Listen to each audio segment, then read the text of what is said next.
এই বিষয়ে আপনাদের কোনো চিন্তা আছে কিনা, গোপনীয়তাটা কিভাবে রক্ষা করা? হ্যাঁ, এই একটা জায়গা নিয়ে আমরা ব্যাপক আলোচনা করেছি যে আপনাকে কাউকে না কাউকে একজন ব্যক্তিকে তো আস্থায় নিতে হচ্ছে, এবং এখানে আমরা এই বিষয়টাই ডিবেট করেছি যে ধরেন আমি একজন প্রবাসী, আমার ভাইকে বা বন্ধুকে বললাম আমার হয়ে ভোটটা দিয়ে দিতে, আমি বললাম যে আমি অমুক প্রতীকে ভোটটা দিতে চাই, এবং সে ভোটটা দিতে গিয়ে সেটাতে দিল না, এই এতটুকু রিস্ক থেকেই যায়।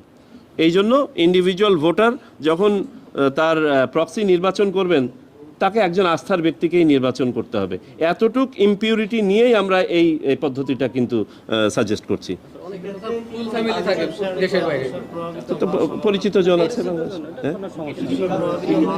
একজন হচ্ছে যে আমাদের আস্থার ঘাটতি, বিশ্বাসের অভাব, আর পাশাপাশি আপনি যে কথাটা বললেন একজন ব্যক্তি আরেকজন, অন্ততপক্ষে ন্যূনতম আমরা এতটুকু জায়গাতে আস্থা রাখতে হবে যে একজন ব্যক্তি অন্ততপক্ষে তার পরিচিত একজনের উপরে তো আস্থা রাখতে পারবে, আর তাও যদি না হয় তাহলে আমরা কোথায় গিয়ে দাঁড়াবো?